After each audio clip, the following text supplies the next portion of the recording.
Welcome back to Buried Cinema. I'm Nate. I'm Kevin. Steve. And I'm Brian. This week we watched The Avengers, a huge movie. This is the kickoff of the summer. This is the movie. Okay. Hi guys. Okay.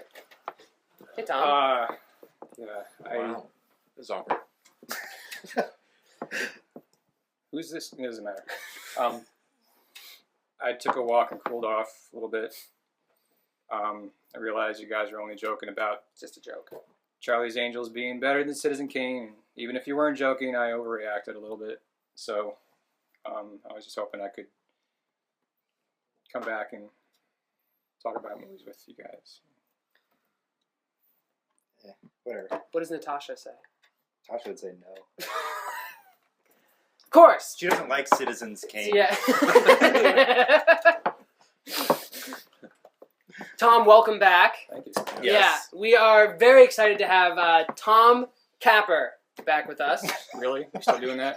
My name is Tom Caper. He's got a cap on. Cap up, cap on, cap up. Sorry. The Good capper. I need my whiskey. Tom was for those of you who don't know, who haven't watched us since like the very, very beginning, Tom was one of the founding members with me and Steve. With the giant hobbit feet. The giant hobby feet.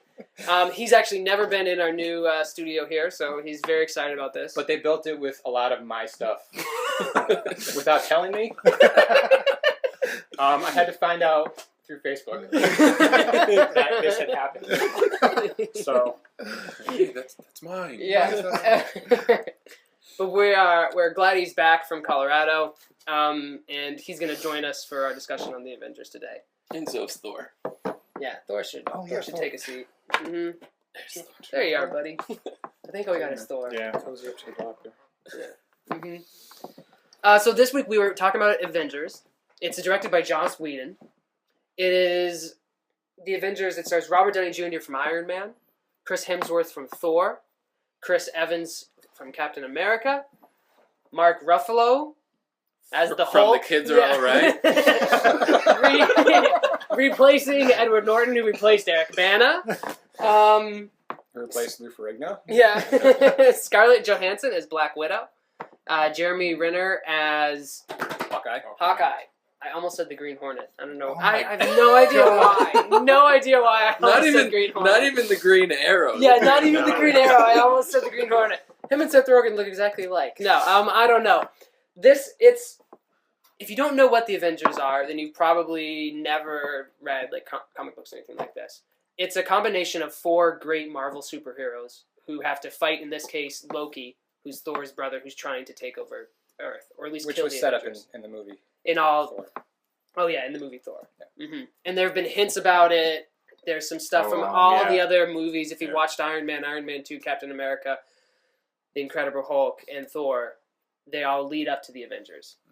Mm-hmm. We were all very excited to see this. This is, some would argue, the movie of the summer. Mhm. Made $200 million last weekend. I made sure I was back from Colorado in Mhm. time For to this see movie. and talk about this Yeah. movie. Mm-hmm. We're glad you cooled off in time. It only took me a year. So. Yeah. I can Well- imagine walking to Colorado would take a long time. Yeah. Admittedly, what we said was inappropriate. But to start us off, because I know that you guys really want to talk about this, and also something really cool you can check out. We've been trying to do this. Check out on YouTube. We put up a little thing of our just immediate reaction after we got out of the theater, of us sitting at a restaurant talking about it. No, not just sitting at a restaurant, sitting at Denny's Sitting in at the middle of the Denny's. night. Yeah. Yeah. Yeah, About 11:30. Probably with all these Yeah. stoners that. Oh And yeah, all Albin's those guys. there. Yeah. Albin is there, so you'll get to see Albin, our good friend Albin. So I'm going to turn to Steve. Steve, start us off with Avengers. So this was, as I said last week, this is sort of the final test for Joss Whedon. This was like, is he everything that all geeks hope he is? And he is. He pulled this off this is all. Tom said right afterwards that this is the best comic book movie ever made, and then he kind of backpedaled on that a little bit. I've been thinking about that since. I can't think of a better movie. I cannot not. Whoa! They're better comic book movie. Better than Citizen Kane. Yeah. I can't Darn think, it! I can't think. God, another year. I can't think of a better comic book movie. I've been okay. Is it better than X2? Yes. Is it better than? I mean, I can't think of a. Well, that I did. I put it up there with the Dark Knight and X-Men 2. Yeah. Is it better than Dark Knight? Yes. It's better than Dark Knight. Yeah. It's absolutely amazing how he's able to pull all these people together and give them full characters. And initially, I was a little frustrated that it takes so long to get to Thor. Like it takes a long time to get them all together. Yeah. But then the more I thought about it, the more I realized it had to happen that way. Yeah. It had to be difficult. That's really the entire conflict of the film, not the final battle, but getting them to work together. And it only happens in that final battle. So had he just jumped right into it and said, "Okay, they're all here and they're all going to fight this battle," I think they would have lost so many people on it. Yeah, because not everybody has had the opportunity to see all the films that built into this. I tried to see Thor before. This is the only one I hadn't seen, and I can't wait to go see it to just further fill in that story. But I love the way that he took the time to create the character around everybody, and it wasn't like, okay, yeah, we already know this story. Even with Tony Stark, it was still, you're learning a little bit more about him. You already know he's that's a why narcissist. The characters grow. And it was a great job. It wasn't just a chance to that. see them get to, because if he had just jumped right in, what it would have then become, it would have become something. It would have been what Michael Bay or Peter Berg or Roland Emmerich would have made. Just that big blockbuster that's can't wait to get to the action and blow stuff up, and because once they get together, you're in danger of an action scene breaking out at like any second. Yeah, and you kind of want it to. But he does such a good job balancing what you said. It's the character. There's a lot of tension. Yes. There's a lot of tension. Mm-hmm. Especially the tension whenever Mark Ruffalo's in a room. Because you're like, Hulk out, do it. You want that to happen. Yeah, that was amazing. Yeah. Well, and his actual, like, when he does Hulk out was awesome because you just had that moment where he even says, "Guess you won't get to see my party trick." Mm-hmm. Right, where you think, darn it, we're not going to see him. Yeah. And then we do. So it's that nice little red herring where we don't actually get to see it. But well, I thought the other thing, one thing that's so brilliant about this, and also brilliant about Joss Whedon and his writing, is the managing of the egos in the film kind of parallels the managing of the egos of the actors that he's trying to put together. So it's like he's writing. This film's almost meta because you're bringing in a star from. They're all stars. They're all stars of very successful films. Yeah. So it's almost like he's writing about trying to make this movie, and three guys. Yeah. Yes. Mm-hmm.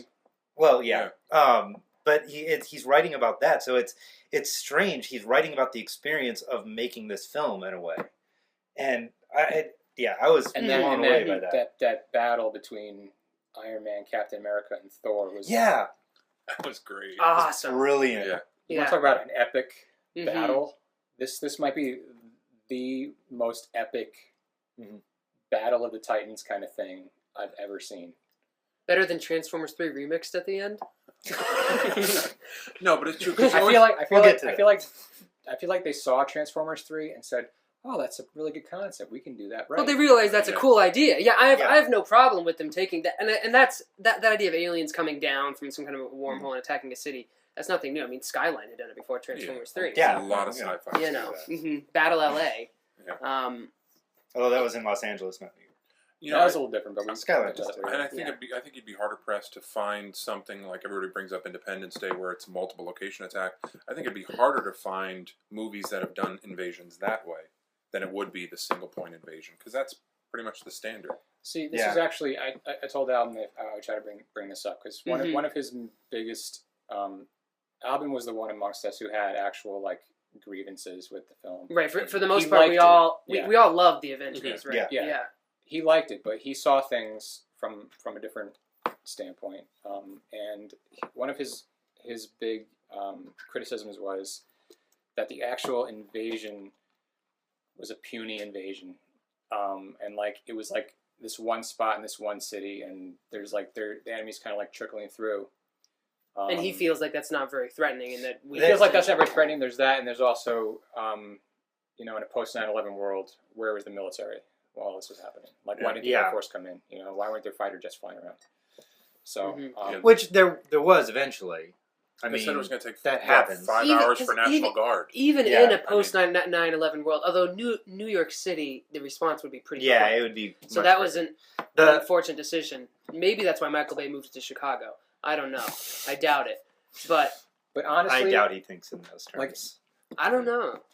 After like really thinking about it, like the invasion itself, I feel it was very specific because Loki as a character was very specific, and what Loki was trying to accomplish was very specific. He was very prideful, and he was very focused on these particular people. Yeah, picking that particular building, and I mean they say that in the movie. Well, also part of the story is that they can only open this the mechanism single of the invasion. wormhole. The mechanism of the invasion so is that it this has to machine be very focused. Yeah. So they can only open the one they can only let. Because I actually remember, I think in Transformers 3, they opened several, but there's one like power source or something. So the Transformers, or not the Transformers, the Decepticons can just come like raining in like crazy. Yeah, so I feel like the mechanism of the invasion fits in with the film, and I think it was set up properly. The thing about the military... Yeah, I understand that. But the way that I saw it, and the way that Joss Whedon seems to be explaining it, is that, and you mentioned it, it's with Loki, right? Yeah. He wants that audience. Right. And what he wants to do is destroy the Avengers. Yeah. He wants to send an army in, set the Hulk, basically, maybe either loose on the Avengers themselves. He wants Earth's heroes to be destroyed. Right. And to take over New York City, which is that's a big deal. Yeah, do you know what I mean? The beacon of civilization. And then say, in a sense, like, nothing's going to be able to stop me here. I can keep bringing these armies in. And there's that suggested conversation between Nick Fury and the shadowy figures where he's saying, no, I want to do this. And they're saying, no, you need to bring in the military. Nuke the city. And he's resisting. So you get the feeling like they're aware of that. Maybe it's not. I felt like Joss Whedon probably thought about that and deliberately made the decision not to. Bring the military in. Which, depending on your viewpoint, could be the wrong decision to make narratively. Mm-hmm. But I didn't have a problem with it watching it because it's a think comic about book it, movie. Honestly. Yeah, it never crossed my mind. Any time spent with the armed forces attacking takes away from time you came to watch the movie. And that's the thing too. If it becomes too big, then you lose focus of the characters. Right. With Transformers, it works because some of the characters are military soldiers. Right. Do you know what I mean? Alvin also had a good point that one good shot to the building itself would have taken the machine out. I didn't even think would it? Yeah. If it doesn't have a base to stand on, it's going to be pointing somewhere else. Yeah, that's well, then the wormhole. Yeah, but the wormhole would just move. I mean, the wormhole opened in the middle of the sky. It didn't. Yeah. It didn't hit anything above it and open up. It just opened in the middle of the sky. Who's to say then Loki doesn't just cast a spell and it just sits there? Do you know what I mean? There's ways. He's shown no ability to do that. But he could. Okay. But they haven't set that up. There's ways to get around that. I thought these were valid criticisms, so and they are. And plus, I mean, at the same time, but they're nerdicisms. They're just nerd criticisms that we come up with. Also, which honestly, it's a superhero movie. Also, the biggest issue I think with taking one shot to the building and tear it down, I think. It would destroy a lot of other buildings, A, and B, it's like the giant symbol of narcissism for Tony Stark. Yeah, he's not going to do it. And he wouldn't do it, he wouldn't allow it to get done. No, honestly, she had some of my favorite moments in the film. When she tricks Loki into giving away his plan, that really shows you her, because before that, her superpower. Yeah, you're wondering what it is, but she's extremely smart. Yeah, that was impressive. And manipulative, not necessarily smart. She's really manipulative, and she can sort of get anything out of anybody. Right. She's an interrogator. I mean, but she plays the victim, and that's what the scene that introduces her in the movie. That's what it's all about. Right. Her playing the victim to trick her. Although we watched Iron Man 2 like right before this. Yeah, Steven. Yeah. And we had this discussion with my daughter and her friend how Black Widow was amazing, but she couldn't do any of that in a dress. The opening scene of this movie is her doing exactly that in a dress. I did not even think of that. And my daughter's friend was like, "I told you." So that was amazing. It was perfect. But the scene with her and Banner, with her going to get Banner in, that was Central great. American Because village. the thing is, she fooled me. Mm-hmm. As a viewer, I was like, "Oh, she's there alone." But you could tell that she was afraid of him. Yeah. At the same time, and she's not one that scares easily. It was Mark Ruffalo. Speaking of Banner, I thought Eric Bana. When I go back and look through the Hulks, Eric Bana nailed the genius of Bruce Banner and somewhat I'd say more the introverted. Yeah, the introverted sense. Because that's all that's really good about that movie. And Edward Norton, Edward Norton kind of he hit that sense of that reluctant hero. Yeah. Mark Ruffalo, I think, hit this nail on the head by combining both everything. Of them. Yeah. And I can believe him as a scientist. I think he managed to show just that edge of rage, which is honestly not something that little bit of liking it. Yeah. He conveyed he's dangerous. That you mentioned the scene in Scarlet Hits when he gets mad. I'm like, there was some honest sense where it's like when he hits the table. You mean? Yeah. She pulls out the gun. When you're like, just oh like that. shit. Yeah. Or when he's starting to get mad, even in the laboratory. I get this sense he's gonna go off. Not just the Hulk, but like Mark Ruffalo is gonna go off. I have to admit, because, and this is not easy for me to say, because I was the one when we heard about the news that Edward Norton was not going on this and Mark Ruffalo having cast. I was really mad because I liked the Incredible Hulk. Were you gonna smash? Yeah. Tom Smash! Judy Marvel. Yeah. No, but I was, I had doubts, and I did too. After thinking about it today, I have to admit that I actually like Mark Ruffalo better than Edward Norton. Yeah. And well, and they did the Hulk so good in this. Yes. Once he turns into the Hulk, it especially was at the capture. end. Oh, really? It was the first time it was motion capture, not just straightforward CGI. Yeah. So it was well done. So there's one. Yeah. This I don't know if this may be nitpicky. The transition from Hulk just being a rage monster to Hulk being in control was a little quick. There was an explanation, but it was a little.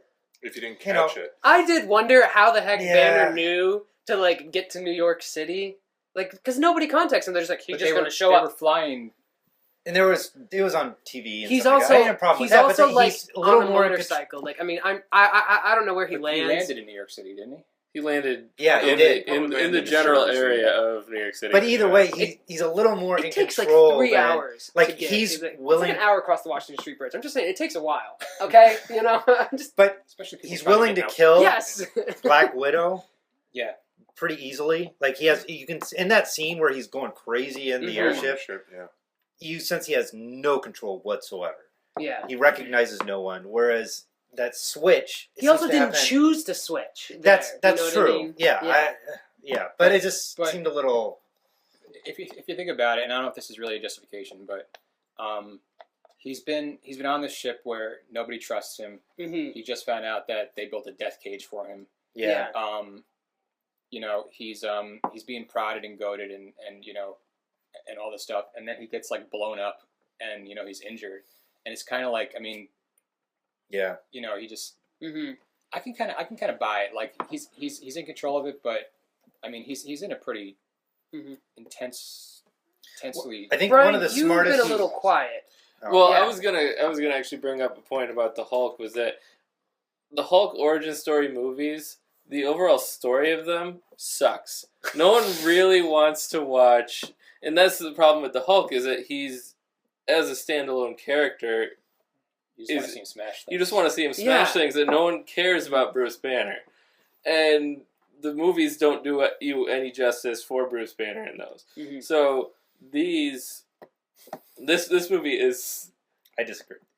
You're wrong. Anyways. You're more wrong. Anyway, this movie, it brings an importance to the Bruce Banner side of things more than any of the other origin stories did, which is, I feel like that is, in itself, is good.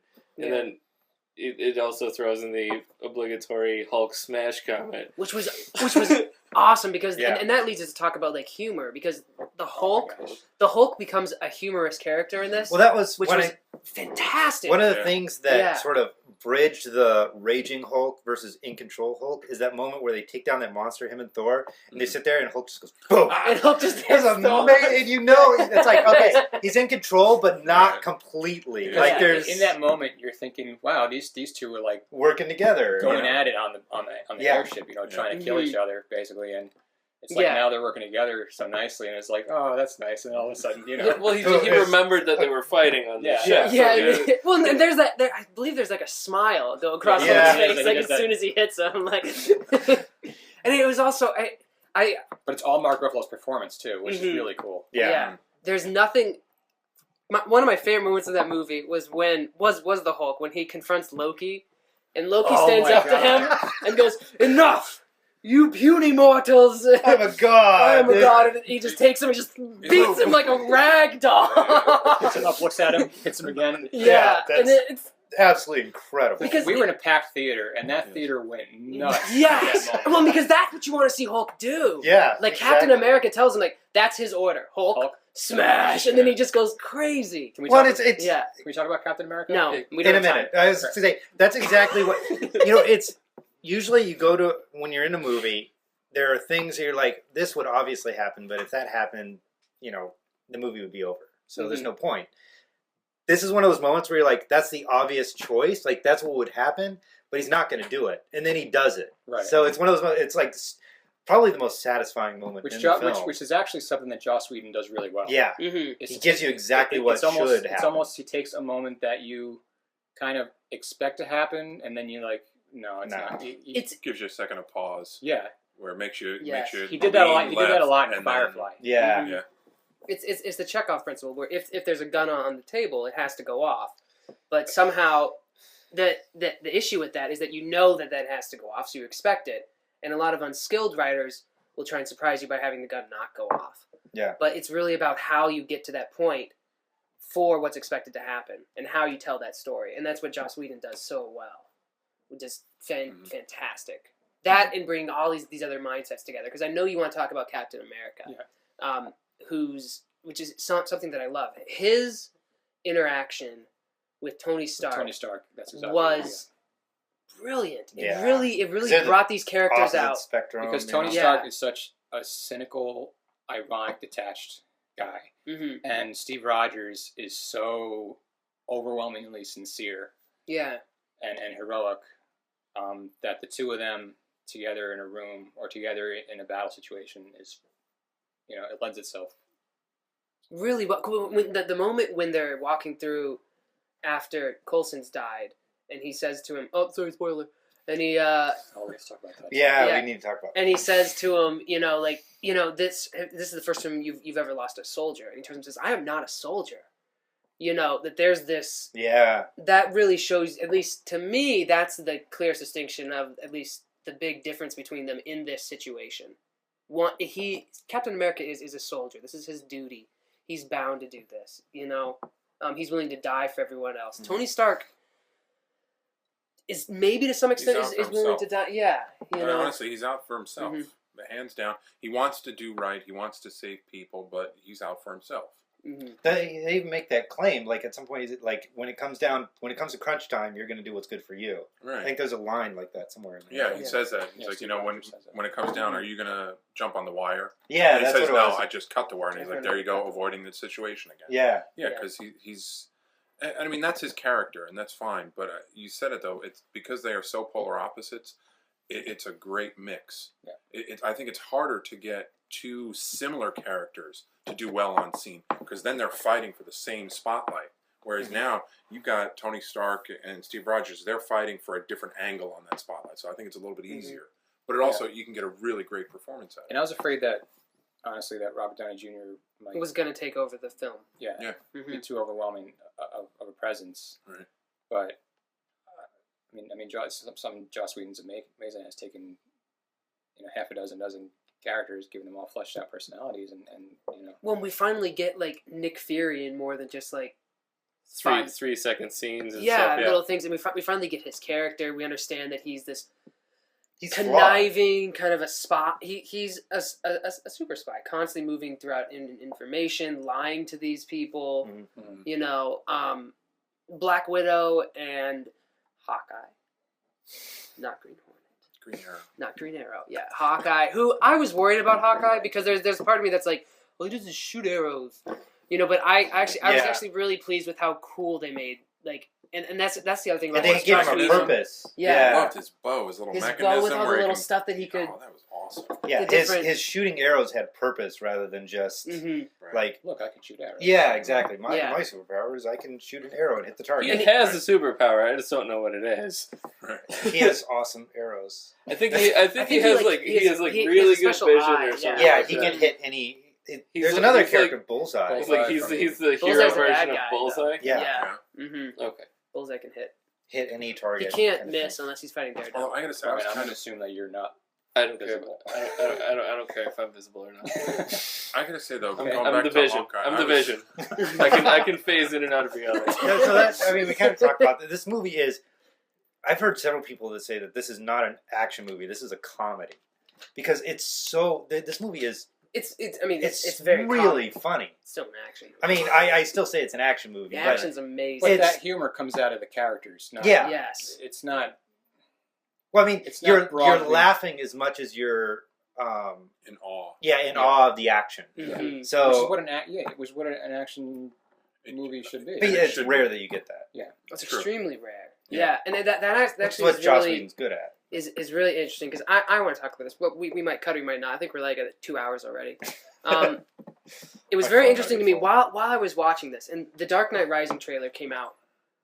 It was out ahead when we watched this one, and it really showed me the dichotomy of the two directions that at least the studios, as far as Marvel and DC, are going. Yeah, Marvel is really giving us this picture of the heroes, you know, the people who are going to rise up and save the day. They're gonna change morally to become more good, to learn something about themselves. You know, that classic hero in some sense. Big universe where everything's interconnected. DC's been trying to do that, except they just keep doing crap like Green Lantern. Well, no, they aren't trying to do that though, because Green Lantern has no showing of a. That's true. Any time with Batman, any time with Superman, any possible time with Wonder Woman. I mean, I'm not. And even the Batman movies have no possible they're not trying to lead up to a Justice League movie. They're not trying to bring. Honestly, I don't want to see Batman existing in the same movie. And this is what's interesting is that DC has taken literally the anti-hero. Yeah, Batman is he's rising up. Because he has to. Yeah. He's rising up to take it upon himself. He's going to take a beating, and he is very not much apologizing for Green Lantern, but even Green Lantern is about the hero, the reluctant hero. He doesn't want this role, but he's forced into it. So that's DC Comics in general. Yeah, I mean, it's more about the hero isolated from society rather than the hero trying to, exist within society. So it's an interesting dichotomy. Unfortunately, DC just is shit as far as movies. Except for The Dark Knight. Except for Batman. Yeah, which they always do. And Superman's coming out, which we'll see, which they seem to be pushing it towards a weird, dark anti-hero, which I don't know how you're going to do that with Superman. Because Superman is the hero. Even more so than, Captain America. Yeah. He's incapable of, deception. He can't lie. He doesn't like killing it. Captain America is willing to kill people. Yeah. Right. Superman, in some ways, he's a soldier. He's war. He's not shoot a machine gun, which was awesome. Yeah, when he was.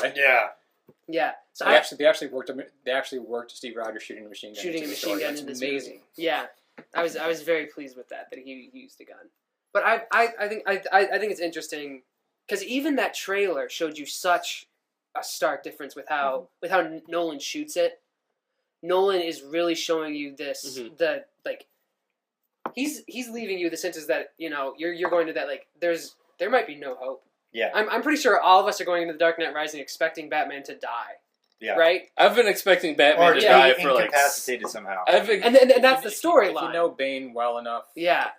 I mean, I only have a casual knowledge of who Bane is, but I know who Bane is. Yeah. He will not be Batman after the movie. Right. And whereas, so it's about the tearing down of the hero and who the hero is. Yeah. Whereas to me, it's very fascinating that Marvel is about like still that hope in that hero, that hero coming out, the hero growing into the role of the hero. Yeah, and so that has been really fascinating to me. But to get back to your silly point at the very, very beginning about this being the best, which I avoided because I didn't want to get into that argument until now. Let me qualify that. Well, not qualify it, but when Tom said that, I was like, that's absurd. But then I started comparing it to all my favorite comic book movies. Yeah, I don't think it's better than... I would put... I mean, we'll probably get into it on Flickchart a little bit more, but I honestly... Maybe we can just get it really quick. I would not put this over The Dark Knight. X2... You know my problems with Dark Knight, though, so... Yeah. I have issues with that. Christian Bale growls. It's not just that. It's too gadgety. But I'm not willing off of one viewing to put this at number one. Yeah, that's really my only. That was thing. the only reason I backpedaled. That's the only. I've seen X-Men a few times. I've seen The Dark Knight a few times. Yeah. I know they're amazing superhero movies, and I'm just saying that this is probably, if there's a top 3 superhero movies, it's probably those 3. I would agree. It's in there. Yeah, I would. This immediately goes right up. Maybe doesn't beat First Class, but you're a liar. Yeah. I'm just I can't put this over Dark Knight, and I just think we should actually at least put it on record because that is the conversation people are going to be having out there. Yeah, this or Dark Knight. This or Dark Knight. Yeah. Well, that's the conversation they're going to have until July when Dark Knight Rises. Honestly, I don't see how anything this summer is going to be better than rival the Avengers. The Dark Knight Rises. You don't think the Dark Knight Rises will? I honestly don't. I try. If it's one of these things, if anyone can do it, it's Christopher Nolan. Yeah, if anybody can, but it's going to be very difficult. Honestly, I think it will because it's not only from your personal history with either of those series, but it's, I think, so much harder, and when it's done well, so much better result to get this many quality actors, quality characters to do a movie so well. Mm-hmm. Yeah, The Dark Knight is one person, more or less. Although Christopher Nolan makes it an ensemble. Yes, and there are always others in there, but when you talk about any of the Batman movies, any of the Dark Knight series, you're almost 90% of your conversation is just Batman. Mm-hmm. Whereas with Avengers, you're talking about 4 to 6 characters all having an equal huge part in the movie. However, to me that makes it you'll like this a better movie. Yeah. The one thing that Chris Nolan has going against him is the trilogy curse, where the third movie almost always sucks. Right. So if he can overcome that, then Chris Nolan is the greatest director of all time. Yeah, exactly. But this is a huge hurdle for him. I agree, but for directors in general, a movie. To me, to rate a good movie, it's not only the directing, but a lot of other things. So, and that's a huge part of it, definitely. But I don't know. Honestly, though, if I'm talking about The Dark Knight, 90% of the time I'm talking about the Joker. So okay, that's actually true. Yeah. I mean, that movie was about the Joker. Yeah, it is. It is, and that's kind of it's about how do you overcome something like that? Yeah. How do you deal with the Joker? Yeah, and evil for the sake of evil, right? And that's part of what I love about it is it finds that, because we asked what was the theme of it, and I think it's that there are no heroes. Yeah. There's no such thing as a hero. It's something that society has to create. It's a symbol we have to live with. And so I put The Dark Knight over Avengers for me personally because it has... Avengers is amazing. It's so much fun. It's so impressive. But Dark Knight has these immense thematic issues that it addresses that, and honestly, in some ways, The Dark Knight transcends comic book movies. It doesn't feel like a comic book film. It feels like I would say the Avenger does too. It can't get out of it. It really can't. It might in some ways talk about heroes, but the stuff that it does is so. But this actually goes back to what I'm saying about Batman. Why I don't want to see Batman exist in the same movie as Superman and all these other, is because he's a human. Mm-hmm. He has all these gadgets. It's a fantasy film, sure, but he's so grounded in reality, his humanity, and his limits as a human being. He's weak. Yeah, I've never I know there's a lot of it in the comics, the crossovers and everything with Superman and Batman fighting together and all that. But Superman wins that fight every time. The Nolan Batman doesn't have the otherworldly intelligence that the DC Comics Batman has.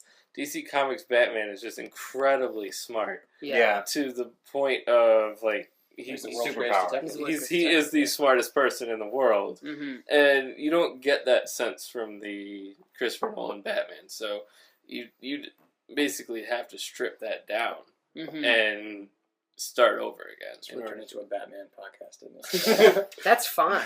Yeah. So let's. I mean, I would say we're talking about the two greatest comic book movies made. Yeah. And so it's impossible not to. Honestly, this is how I feel about this movie, and I actually want to get this word in here. It was like the perfect nerdgasm.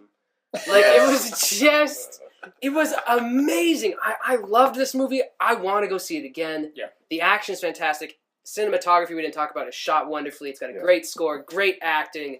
You always know where things are in action scenes. You Yes. can keep track of what's going on. And it's it not looks, messy. it's fluid, it looks cool. You know where the guy's Oh my going to God. come in from off screen.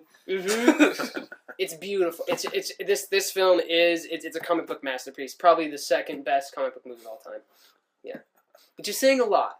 Yeah. About every 5 to 10 years, there's a movie that, as soon as I'm done watching it, I know I'm going to see it again in the theater, and this is one of those movies. So it's just on so many different levels. It was a very good experience, a very enjoyable experience. I didn't see it with my wife at the time. Since I've seen it, I know I'm going to take her to it. I'm going to drag her, but when she leaves the theater, she's going to love having seen it. So, yeah, this was Nate's word is perfect. Nerdgasm. It's just like I went into this hoping, and I got everything I wanted out of it. I blew your wad. Yeah, I used it in every possible way I could, and I couldn't get anything else out of it. It's amazing. Left the money on the counter. I was happy to leave the $10 bill. Kept his stuff. Kept his stuff. Damn it! I hate you both. Oh, I'm glad my mom doesn't watch this. The My first mom one does. his mom watched was the Naked Lunch podcast, oh my which God. is I've the watched most. it. It's the most inappropriate podcast we've ever done. Oh my it's gosh. freaky. I saw a typewriter at the Discovery Center yesterday, and it was the old fashioned one the whole time. And Courtney's typing on this thing, and I'm going, Don't touch it! No! You are grounded. I will never look at a typewriter the same way. I can't. It's such an antiquated technology. You should never have to look at one anyways. Oh, man. The Avengers was everything I wanted it to be. And that's really all I need to say about it is... And then I watched the 90s Captain America, which is such a polar opposite of what we had watched on Friday. Yeah, we forgot to talk We about promised we were going to watch that, and then the only person who did was Brian. So we apologize. But I will be writing an article about it. Yeah. I am going to watch it because I do want to see just changes. I do enjoy seeing how films are done differently when it's similar storylines. And When it's taken seriously. yeah. Yeah, I mean, I'm standing by my comment. It's possibly the best comic book movie ever made, and if it's not the best, it's up there with The Dark Knight and X-Men 2 for me. It had that similar, X-Men 2 had a lot of characters to balance. Dark Knight had a lot of characters to balance. Yeah, it's Bryan Singer and Joss Whedon, interesting in their similarities of at least directorial choices. But I think the Avengers did it much better. Oh, yeah. Which I didn't think was possible after X-Men 2 to do better than that, and Yeah. he proved me wrong. I would say Joss Whedon he's with Christopher Nolan in that he has not failed yet. Maybe as far as Fox is concerned, but like as far as quality, as a storyteller, he has not failed yet. Would you be willing to put a 1A and a 1B with this in Dark Knight? Yes. Like No, if because they're I both put this number over one. Dark Knight. You have to choose. Brian, I was asking a question. Yeah, I can't do 1A and a 1B on them. No. Mostly because I think Dark Knight's better. We're going to move on to Flick Chart next.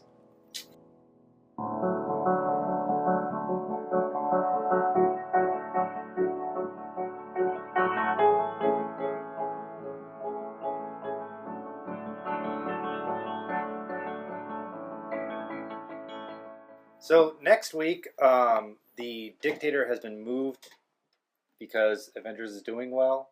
So we're going to be actually doing a couple of buried movies instead. And to coincide with the Rampad, which is going to be going into some sci-fi stuff, we're going to do Another Earth and Moon as our two buried films for the week. Another Earth is directed by Mike Cahill, starring Britt Marling, William Mapother, and Matthew Lee Erbach. We're also going to do Moon, which is directed and written by our favorite Duncan Jones, the son of Duncan Hines. No. David Bowie. Duncan Hines, David Bowie, and who so far has not made a bad film. He's only made 2, but he hasn't made a bad film. So we like what he does with sci-fi. Sam Rockwell, who has made a bad film, but you know, Kevin Spacey. And Kevin Spacey. Yeah, that's about it actually. So Tom.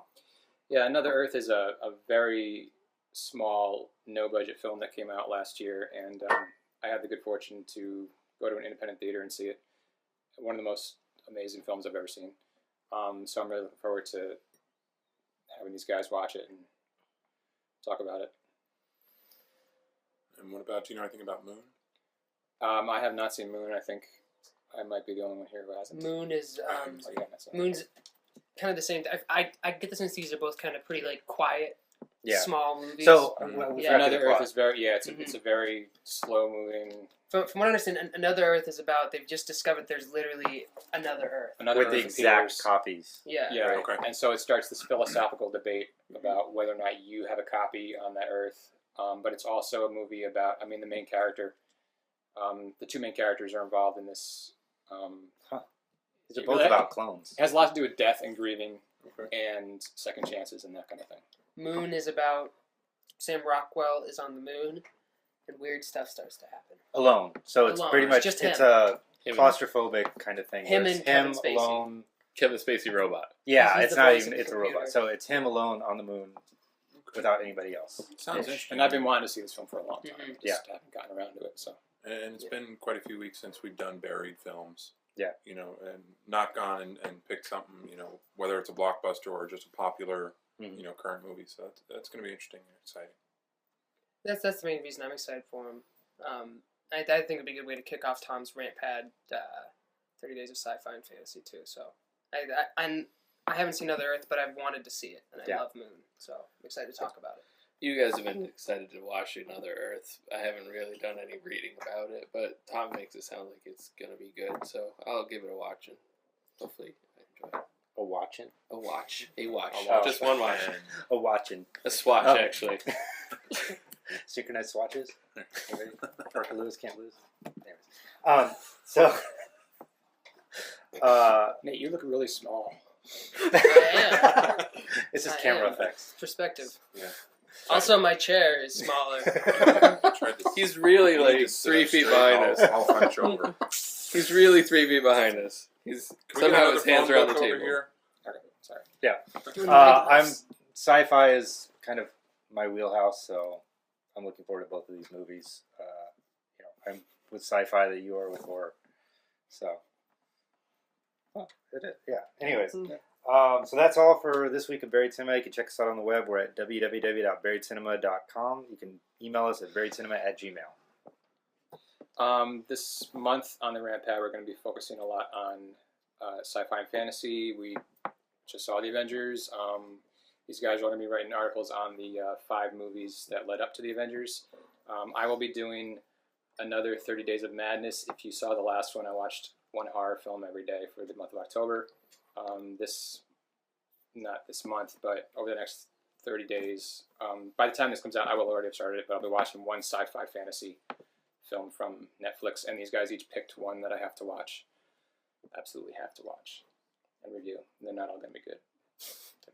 Legend will be awesome. It will. You You'll must like give it a It'll be positive legendary. review. And if you don't have time to listen to our entire tirade about the Avengers, you can listen to the audio or just catch the minisodes. Also, if you download us on iTunes or another RSS feed, please leave us a review because that's the only way we really get to interact with you. So we'd appreciate that. please leave a good one. If you honestly, if you have suggestions or if you have something you don't like, email it to us and let us know. Okay, if you want to just call us dicks, go for it. But please do that on email. I just updated the Twitter page background and the cover photo on our Facebook page, so check those out. Let us know what you think about that. And you can leave us comments on YouTube or Twitter or Facebook as well. Yes, that's all this week. Next week, people getting coffee. Small sci-fi films.